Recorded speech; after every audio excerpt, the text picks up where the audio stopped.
It's showtime. Hey, what's happening, everyone? It is I, the man, the myth, the mustache, Tim here, and I got a brand new video for you. This sponsor is by Skillshare.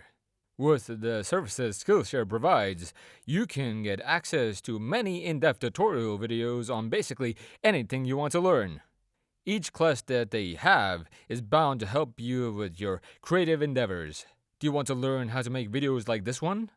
Do you want to learn how to write scripts or edit audio? Skillshare has you covered. And with our link, you can have a 14-day free trial. So, what are you waiting for? Click the link now and get 14 days worth of classes free. Link in the description below. Welcome to part 4 of What If Deku Had a Slime Quirk. Please sit back and relax because you are in for a treat. And with that out of the way, let's get into the video, shall we? After a star-making performance in the battle trials, Izuku Midoriya made his way to UA, re-energized to continue his heroic education. However, upon approaching the school's gates, he was met by a massive crowd of media representatives, reporters, and the like, pestering all students and faculty that attempted to make their way inside. Gulping audibly, the freckled youth walked into the fray, instantaneously being assaulted by queries from the media. His skin color shifted like a disco ball as he pushed his way through, though the lack of movement from the crowd caused him to leave slimy residue against the clothing of the media. This alone caused them to move out of the way, as their fancy clothes were soiled from the interaction. As he entered the campus, Midoriya could hear a female reporter who was especially insistent on getting answers from the teen slip and fall, which caused him to chuckle as he left the area. The loud bell signaled the start of the school day. At this time, Class 1A was conversing amongst themselves, awaiting their instructor. Although, of all the superhero hopefuls in the class, one was missing. Katsuki Bakugo. The missing teen had been noticed by Midoriya, who hoped that the previous day's injuries hadn't been grave enough to cause the boy to miss the day. These thoughts were caught off guard as a rather visibly annoyed Aizawa entered the room. Having had his hands full in the morning, dealing with the press that had attempted to force themselves onto the campus, it seemed to have derailed his morning. The man slipped his hands into his pockets and directed himself towards his students with a heavy sigh. All right, let's cut to the chase. You're gonna have to pick a class representative. I don't care who you pick, just do it. As he made his way to his desk and leaned back, letting his eyes close, giving him a moment's rest. Shortly after the announcement, the room doors opened for the missing Bakugo to make his presence known.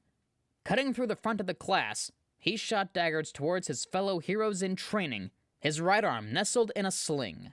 Ida then stood, berating the blonde for his tardiness. However, this fell on deaf ears, as the atomic blonde threw himself onto his seat and lazily kicked his feet up as he usually did, showing it was business as usual for him. After Bakugo's disruptive appearance passed, the members of 1A had mutually agreed to a democratic voting system to choose their representative. After allotting the time required for the group's organization, the votes were tallied, and the results had been revealed. It seems we have a tie between Momo Yayorozu and Tenya Ida, said Aizawa, his head hidden within his yellow sleeping bag, now laying on the floor away from sight. The rest of the day has gone as it would be expected, not much excitement, until lunchtime came about. The various students of Class 1A joined their peers in the lunchroom as they conversed amongst themselves. Even though most of them got along well, they were separated into small cliques, getting to know their fellow teens. Hey Midoriya, do you think Bakugo is still angry about yesterday? Asked Mineta, carefully looking over his shoulder at the scowling blonde. I don't think he's ever not angry, Mineta, said Midoriya with a chuckle, as he took a bite of a triangular sandwich in his hands. This caused the short-statured boy to laugh with a grinette, which caused Bakugo to twitch in anger in the distance. Though the pain of his injuries pulsated throughout his body, it stopped him from pursuing any retribution for the apparent jokes made at his expense. Hey, Baku bro, take it easy, man. Midoriya probably didn't mean anything by it, Kirishima said, as he sat to the side of the atomic blonde and taking a swig of his drink. After gulping the beverage down, Kirishima slammed it onto the table before giving a determined look.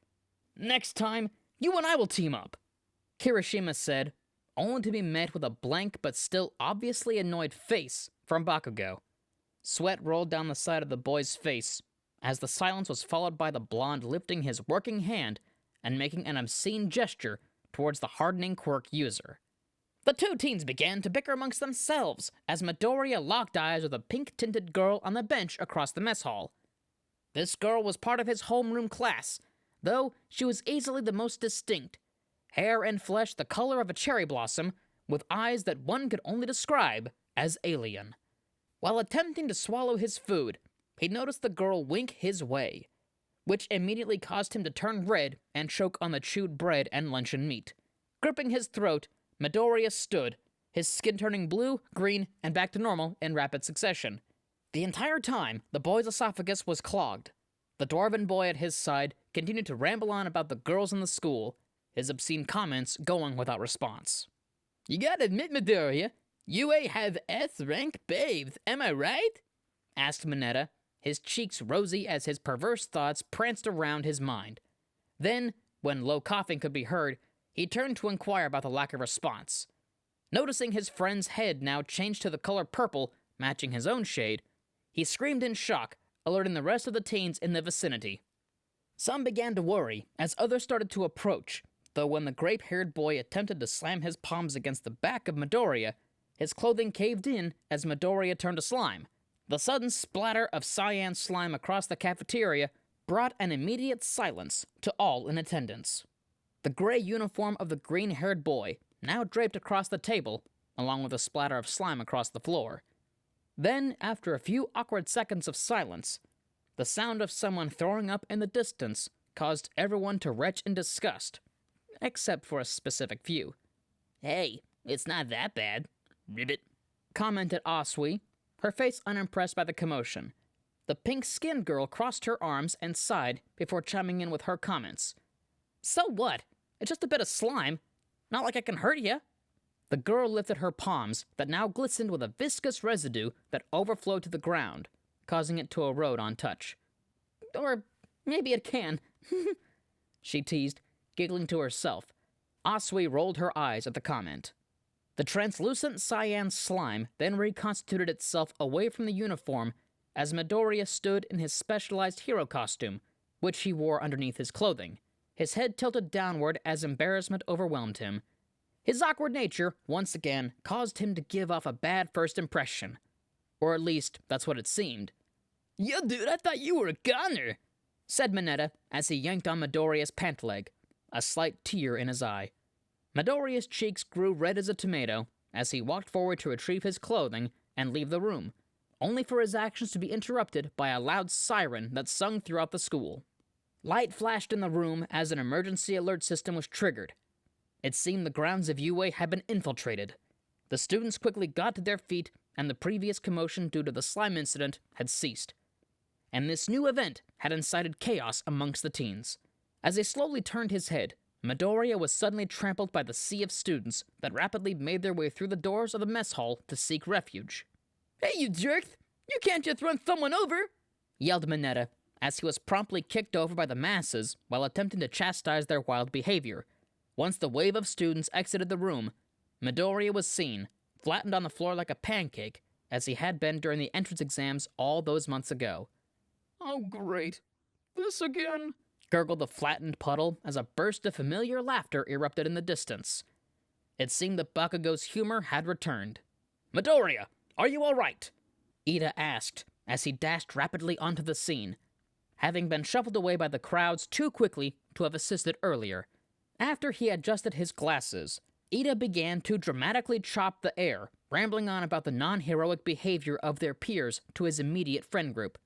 I'm good," Midoriya replied, as he forced his body once more into a human form and dusted himself off as he stood. His cheeks were still rosy from the embarrassment suffered in front of the majority of the school. The boy silently walked forward to join the evacuation, only for the pink-skinned girl to speak up. "Hey, Jelly Boy!" The nickname caught the emerald-eyed boy by surprise, turning his head to see Mina Ashido walking towards him. His cheeks once more darkened, as she was the catalyst that caused the situation to happen in the first place.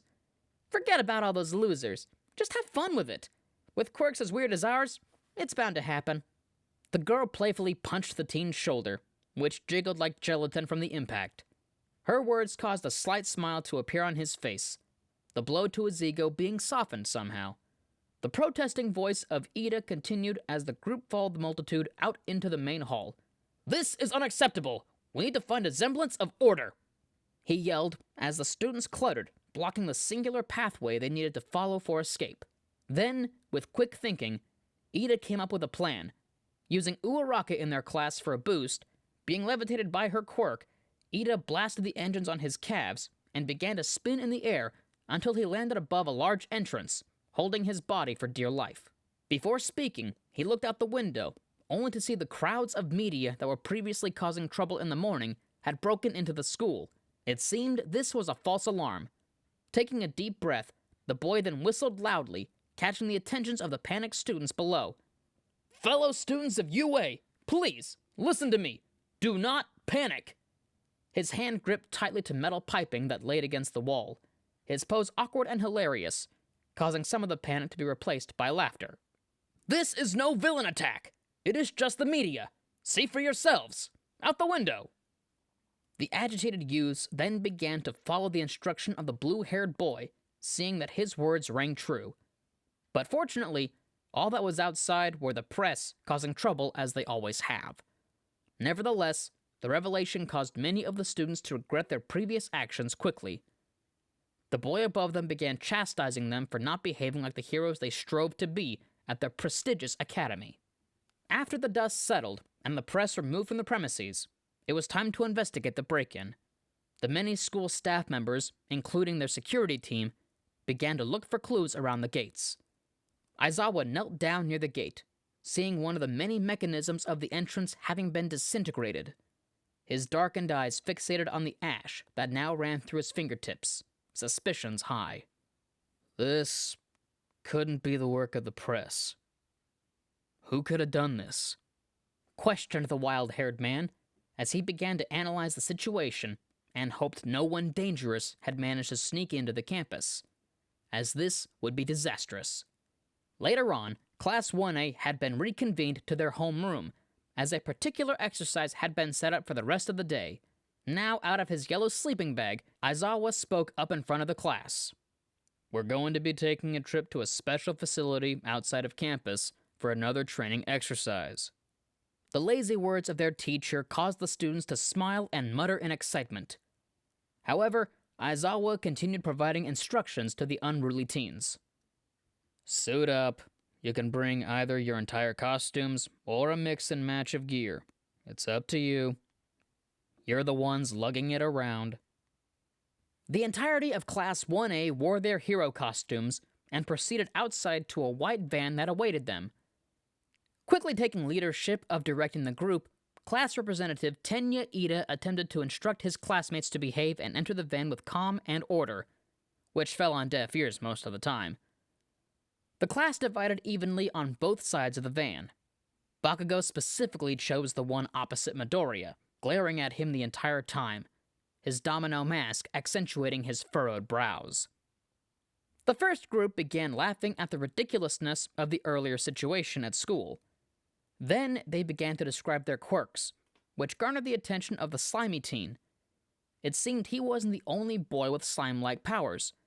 Both Ashido and Asui could produce similar substances, which helped the trio gain confidence in each other. All the while, Mineta whimpered with jealousy from the attention Midoriya had garnered from the various girls in their class. Arriving at their destination, the students were met with a large dome structure, which caused the class to admire with their jaws agape. As they exited the van, they were ushered inside by their teacher Aizawa, only to be met by a spacesuit-wearing individual at the entrance of the multifaceted arena. "Welcome, students, to the Unforeseen Situation Joint, or USJ for short," said a feminine voice from a gender-neutral spacesuit, their gloved palms outstretching to welcome the teens within. Midoriya's eyes sparkled, realizing who the white-garbed individual was before them. "It's the rescue hero, 13, Midoriya happily said, his fanboy nature coming to the forefront, which caused the interrupted pro to stumble on their words. As they rubbed the back of their head to attempt to regain composure. Yes, I am 13, and I'm here to help train you kids in search and rescue tactics. The special area was made with this in mind. As you can see, it is divided into various zones, with several emergencies occurring on each side. 13 said, as they showed the burning buildings in the background, artificial landscapes, sinking ships, and many other various situations. The spectacular arena caused the teens to mutter and converse in excitement, as they wanted to jump into action immediately. Everyone will get a chance to participate, just calm down, Ida said as he chopped the air for dramatic effect. But in the distance, a strange sight began to appear. Midoriya squinted towards the horizon and began to walk past 13, only for his eyes to widen. A cold chill ran down his spine. Mr. Aizawa! Midoriya grabbed the attention of his teacher, who was prepared to chastise the boy, only to see the origin of this shock. Before the students could react, purple voids began to emerge throughout the USJ, as crowds of dangerous individuals marched out from the shadows. A man with a black cloud appeared from the leading portal, followed by another with multiple hands attached to his arms and face. Soon, from the portal, another creature emerged. A massive, muscular monster, its brain exposed in its skull, with wild, bulging eyes in full display. It's an ambush, mumbled Aizawa, as his hair began to stand on end, and his scarf began to flail into the air, as a red glow emanated from his eyes. As an instructor, he would not allow these villains to lay a finger on his students, even if it cost him his life. And that's our video, so thank you all for sticking around. I hope you enjoyed this. That was a pretty fun episode, wasn't it? Before I go, a little bit of housekeeping. First, We the Celestials has many other channels and projects for your entertainment and viewing pleasures. All the information you'll need is right below in the description. So please, feel free to check out all the other incredible content our team creates. Secondly, on behalf of We the Celestials, I want to thank everyone who was involved in the production of today's awesome content. Their details will be in the description below as well. And that's it for today's video, so thank you all for watching, and I hope you have a fantastic day.